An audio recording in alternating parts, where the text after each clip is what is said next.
1994. El mundo miraba a Estados Unidos, sede de un mundial que marcó a una generación.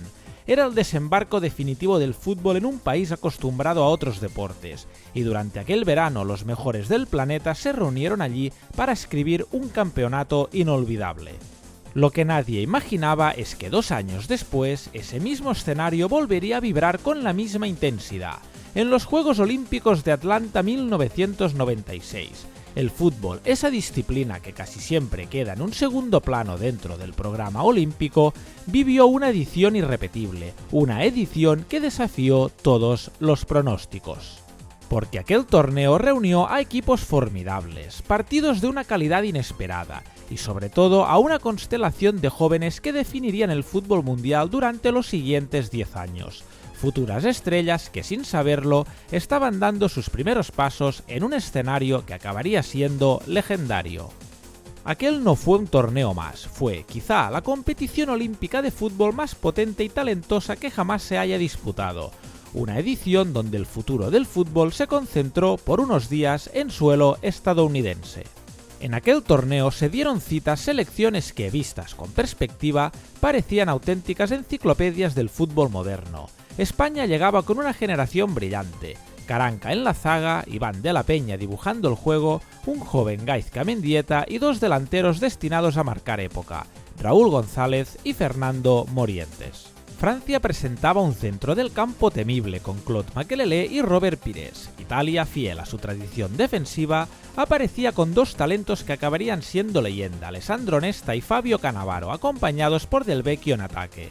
Portugal, con la elegancia de Nuno Gómez, también era candidata a sorprender. Pero 2 gigantes sobresalían por encima del resto. La Argentina de pasarela, quizá la mejor plantilla del torneo. Ayala, Zanetti, Simeone, Ortega, Claudio López y un Hernán Crespo en plena explosión. Y la Brasil de los sueños, con Roberto Carlos, Flavio Conceição, Savio, Juninho Paulista, Rivaldo, Bebeto y un chico de 19 años que ya parecía imparable, Ronaldo Nazario. Y entonces, entre tanta potencia europea y sudamericana, apareció la protagonista de esta historia, Nigeria, una selección que no figuraba entre las favoritas, pero que escondía diamantes que ya brillaban o estaban a punto de hacerlo en el fútbol mundial. Taribo West en defensa, Olise dominando el medio campo, el talento eléctrico de Okocha, la determinación de Kanu, la velocidad de Babangida, los goles de Ikpeba y uno de los grandes jugadores de culto de los 90, Emmanuel Amunike. Nigeria llegaba sin cartel, pero estaba a punto de cambiar la historia del fútbol olímpico para siempre. Cayó en el grupo D, compartiendo camino con la gran favorita Brasil, con Japón de los míticos Kawaguchi y Nakata, y con una Hungría muy lejos ya de aquella selección que dominó el fútbol olímpico en tiempos pasados, y de la que por cierto también tienes un vídeo en el canal. El debut frente a los húngaros no dejó grandes titulares, pero sí algo esencial, los primeros 3 puntos. Un gol de Kanu, una de las estrellas del equipo, bastó para arrancar con paso firme. El segundo partido ofreció mucho más. En el Citrus Bowl de Orlando, Japón demostró que no estaba allí para ser un invitado de piedra. Compitió, resistió, exigió, hasta que en los minutos finales Babangida primero y Okocha después desequilibraron el partido y aseguraron los 6 puntos para Nigeria. Y así llegó el último capítulo de la fase de grupos, todo por decidir. 2 plazas, 3 equipos con opciones, Brasil, Japón y Nigeria, y un suspense que se alargó hasta el final. Nigeria cayó por la mínima ante Brasil, un partido marcado por un único detalle, el gol de Ronaldo Nazario en el minuto 30, pero aquella derrota tuvo un matiz decisivo, la diferencia de goles. Gracias a ella, Nigeria avanzó como segunda de grupo.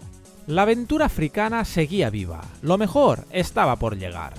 En cuartos de final esperaba un rival de nivel, la selección mexicana, repleta de iconos de los 90, como Jorge Campos, Luis García o Cuauhtémoc Blanco, un duelo parejo, intenso, de esos que se deciden por detalles. Pero Nigeria tiró de oficio, de talento y de esa madurez competitiva que empezaba a asomar. Con goles de Okocha y Babayaro, firmó un solvente 0-2. El Legion Field fue testigo de cómo Nigeria comenzaba a escribir sin saberlo una de las páginas más gloriosas del fútbol internacional. Y entonces llegó la épica, la magia, el motivo por el que este deporte nos sigue emocionando década tras década. 31 de julio de 1996, 6 de la tarde, Sanford Stadium. 78.000 espectadores dispuestos a ver a Brasil vencer y clasificarse para una final soñada ante Argentina. Ese era el guión, ese era el plan. Y durante muchos minutos así pareció que sería. En el primer minuto Flavio Conceição abrió el marcador. En el minuto 20 Roberto Carlos, en un mal despeje, devolvió algo de esperanza con un gol en propia puerta. Pero Brasil era Brasil. Bebeto en el 28 y otra vez Conceição, ampliando la ventaja, colocaron el 1-3 en el marcador. Nigeria estaba contra las cuerdas, sin apenas oxígeno, y sin embargo no cayó. En el minuto 78, Ikpeba soltó un derechazo desde fuera del área que volvió a encender el partido. La selección africana se lanzó con todo, empujada por el orgullo y por una fe inquebrantable. Y cuando el reloj marcaba el minuto 90, ocurrió. Kanú, el capitán, el símbolo, el héroe, controló dentro del área, giró sobre sí mismo y firmó el 3-3 que enloqueció a un país entero. Y la prórroga ya no fue fútbol, fue destino. Y en el minuto 94, otra vez Kanú, con un gol de oro para una Nigeria de oro, culminó la remontada. Nigeria estaba en la final. Y la historia acababa de cambiar para siempre.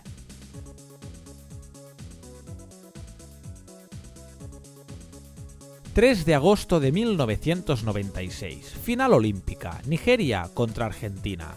un partido que, para muchos, parecía una cima imposible de escalar para los africanos...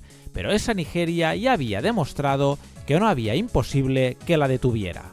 El guión empezó calcado al de la semifinal... mismo escenario, el Sanford Stadium, y un gol tempranero en contra.